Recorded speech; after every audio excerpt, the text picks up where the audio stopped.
Welcome to Canterbury Cottage. I am so excited to share today's video with you because I have compiled 15 of my best-selling DIY projects for fall.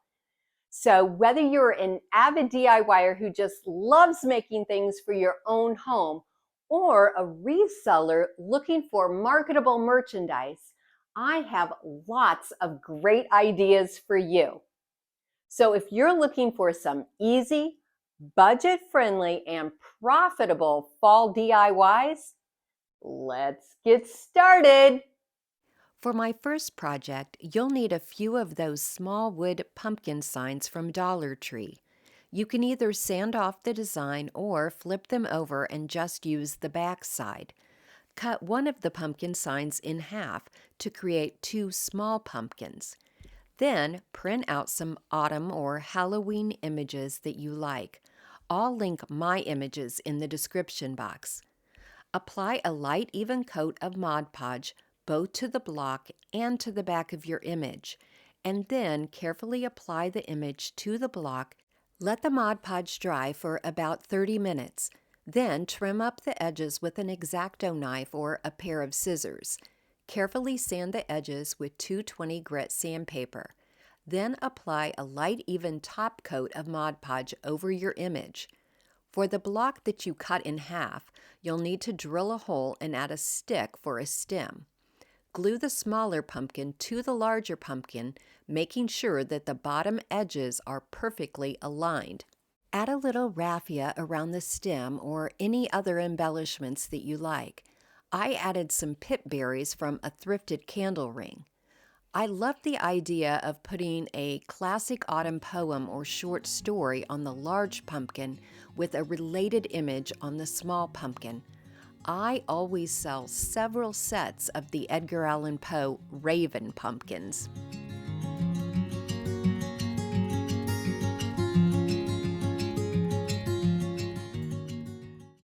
For this next project, you'll need a wood round. Mine is from Dollar Tree.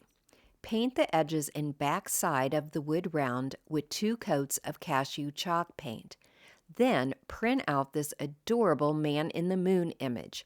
I'll have it linked in the description box. Apply a thin coat of Mod Podge to the wood round and to the back of the image, and then adhere the image to the wood, smoothing out any wrinkles. I always print out my images just a tiny bit bigger than the object, and then cut off any excess and smooth the edges with sandpaper.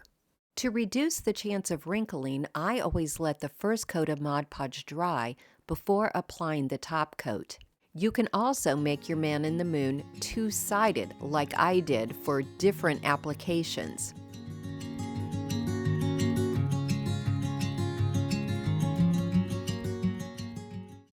For the next project, I cut up a couple old paperback books into smaller rectangles using my miter saw. If you don't have a miter saw, you can cut your books with scissors or a utility knife. It just takes a little longer. If you do use a miter saw, you'll want to sand down the frayed edges. To create covers for the miniature books, I cut some blank pages out of another old book and taped the pages to a piece of cardstock. Then I selected the images I wanted to use. The New York Public Library has an endless selection of book images. I'll link the ones I used in the description box. After cutting out the images, I applied a thin coat of Mod Podge to the back of each image and then adhered them to the top of each miniature book, smoothing out any wrinkles. I don't recommend applying a top coat because the paper is likely to wrinkle and it's just not needed. You can sell the books individually or tie a few together and sell them as a bundle.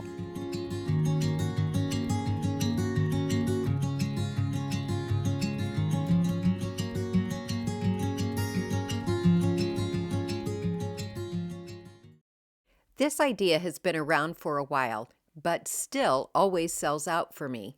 Use old sheet music or book pages and cut out simple daisy shapes. To save time, I used my Cricut. Take a long piece of florist wire and feed it through 2 or 3 stacked buttons. Then take both ends of the florist wire and carefully push them through the center of one of the paper daisies. Twist one of the wires around on the back side of the paper flower and trim it in place. The other wire then becomes your stem. Add several stems to an old salt shaker or other fun container.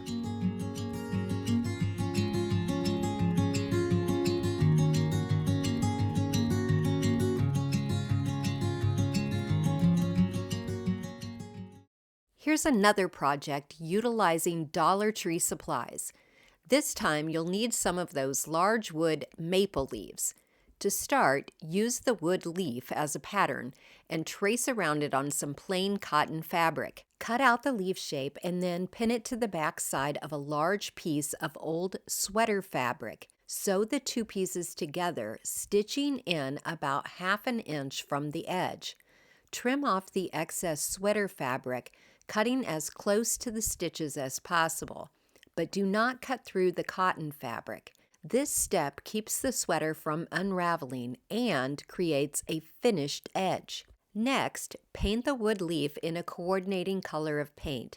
When the paint is dry, hot glue the sweater to the leaf. I made a second leaf in a coordinating sweater fabric. Then I took some small pieces of the sweater fabric and wrapped them around the nut part of an acorn. Once the acorn was covered and the excess sweater was cut off, I hot glued the cap back on. Then I hot glued a small strand of twine around the top of the cap so that I could tie the acorns onto the leaves.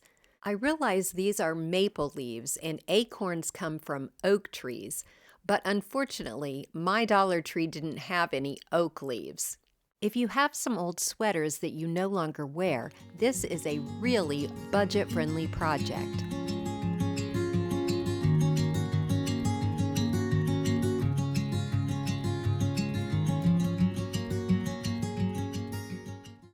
Although the popularity of wood bead strands is beginning to wane, if you add an unexpected element, they still sell really well. I purchased a package of small styrofoam pumpkins in mini glass containers at Dollar Tree. Then I used a heated foam cutter and an X-Acto knife to carve a hole in the top of each of the foam pumpkins just large enough to hold one of the glass containers. It's not necessary to paint the pumpkins, but I prefer that look. And I like to use Waverly's cashew chalk paint. Then I put the sticks that come with the pumpkins back in them so that I can prop them up in a can to dry. Once they're dry, I thread a long piece of florist wire on a large darning needle and run it through some wood beads. And then at regular intervals, I run the darning needle through the bottom of one of the foam pumpkins. I needed to use some pliers to push and pull the needle through the foam. Once all the beads were added, I put a little hot glue on the bottom of some mini glass containers and inserted them into the center of the foam pumpkins. Then I added a little hot glue and some Spanish moss around the top edge of each pumpkin. I also added some Dollar Tree flowers to each of the vases.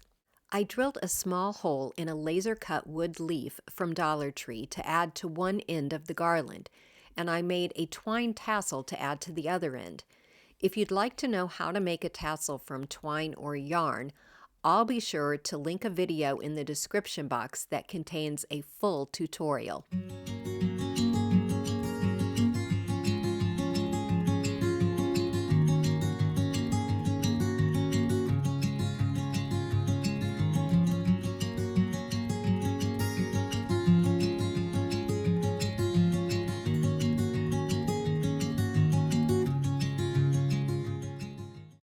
Unique candles always sell well for me, and you can easily create some autumn and Halloween-themed candles using decorative napkins.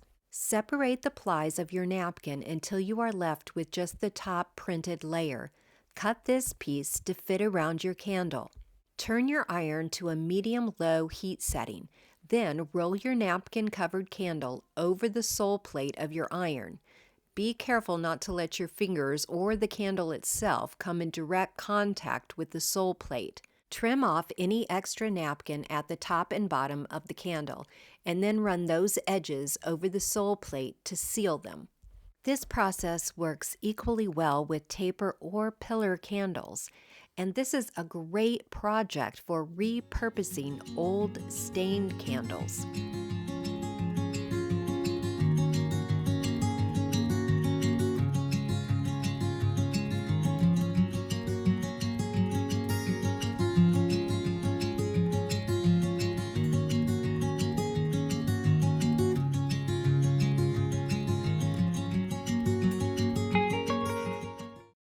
If, like me, you often find old wood salad bowls at your thrift stores, you'll like this project. Turn one salad bowl upside down on a second bowl and glue them together with wood or super glue. Paint your bowls with your favorite orange paint. I used Rust-Oleum's Rustic Orange spray paint. When the paint's dry, super glue a small branch to the top bowl for a stem. Brush on a coat of antiquing wax and wipe off the excess. To add a realistic touch, twist a stem of faux ivy vines around the stem. I promise you will sell as many of these salad bowl pumpkins as you can make.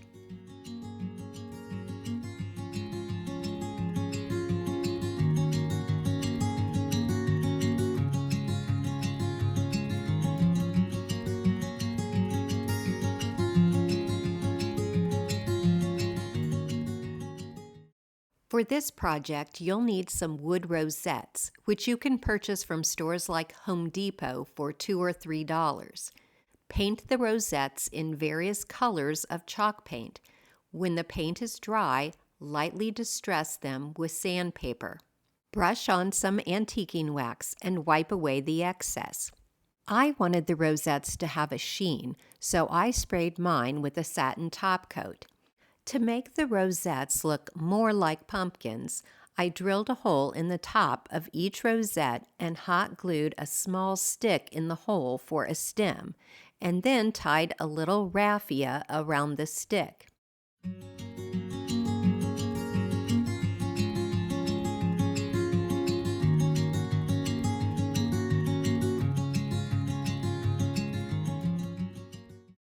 Pumpkins made from textural fabrics are still really popular this year.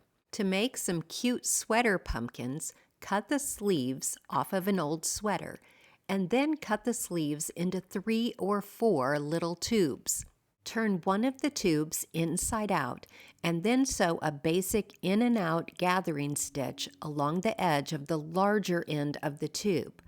Once you've stitched all the way around, pull on the thread to gather up the fabric as tightly as possible without breaking your thread. Then run a few stitches back and forth through the gathered fabric to make sure it stays tightly gathered. Now turn your sweater right side out and fill it with pillow stuffing or dried beans.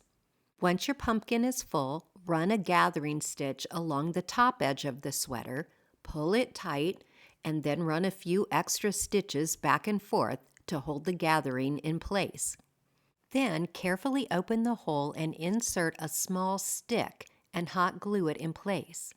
Next, using a piece of heavy-duty thread, run a few stitches next to the stick so that the thread is firmly planted in the sweater. Then run a long stitch from the top to the bottom center of your pumpkin. Feed the needle through the pumpkin, coming out at the top next to the stick.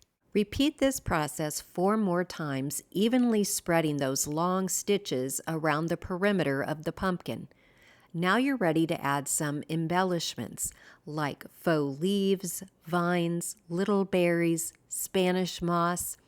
If you want to make several pumpkins, you can sew tubes using the body of the sweater, but I usually save the big piece for other projects.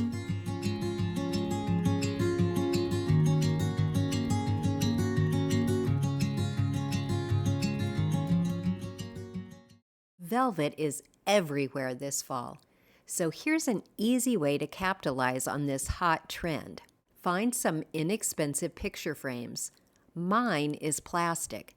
Then cut a small piece of velvet slightly larger than the frame. Fold the edges of the velvet over to the back of the frame and hot glue them in place. Cut away some of the extra fabric in the corners so it will lay flat. After the outer edges are glued down, cut a large X in the picture opening. Fold the flaps of fabric over to the back and hot glue them in place. I find that frames with artwork sell much faster than empty frames, so I printed out a simple tree image and added it to my velvet frame.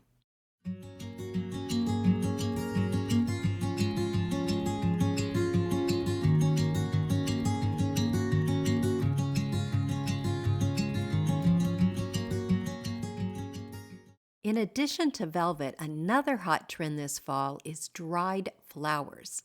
For this project, I used some small picture frames from Dollar Tree, but you could use any small frame with the glass removed. Cut decorative paper to fit inside your frame and adhere it with glue stick.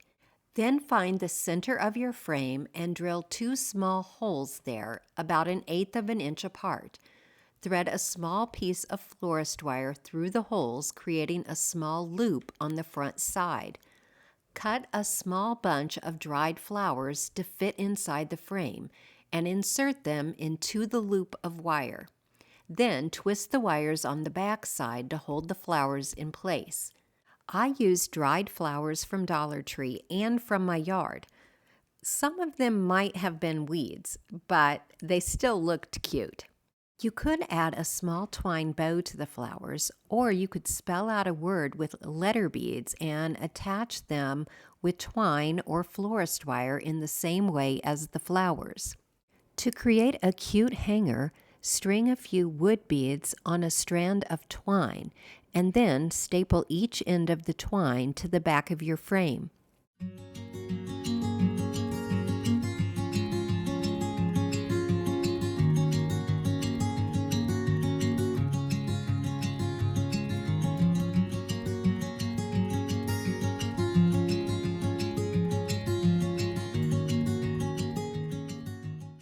Rustic terracotta pots sell really well for me both in the spring and in the autumn. Mix some gardening lime with water at a 50-50 ratio. Stir until the small granules are dissolved. Then spread the lime mixture over your terracotta pots and let them dry overnight. I would recommend applying a lighter coat than you see me doing here. Once it's dry, sand off some of the lime to achieve a weathered look that you like. Spray the pots with a clear matte top coat to seal the lime and to keep it from further rubbing off. The empty pots can be stacked to create a cute display, or you can fill them with faux flowers and pumpkins.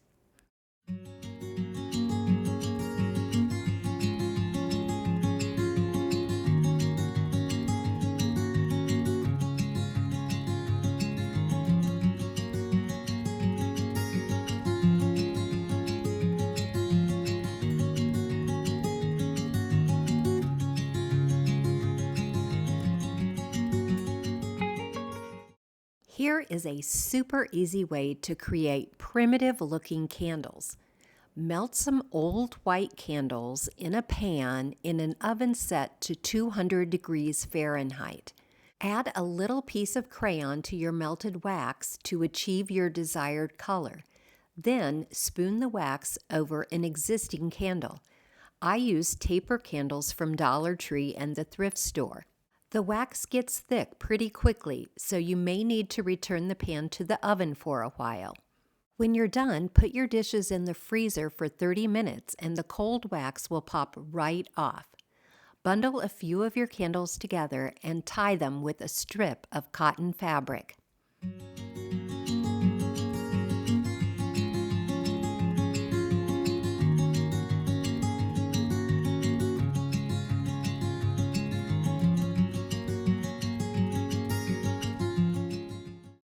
Any kind of leaf art always sells really well for me in the fall. For this project, I printed out some simple leaf images onto transparency film. You just insert it into your printer like a sheet of paper. Then I cut the transparency film to fit inside some Dollar Tree frames. Remove the glass, the back of the frame, and any pins or staples that hold them in place. Because the transparency film is so lightweight, you can just hot glue it onto the back side of your frame. Leave it as it is or add a nature image behind the transparency. You can also glue on a piece of twine to create a hanger.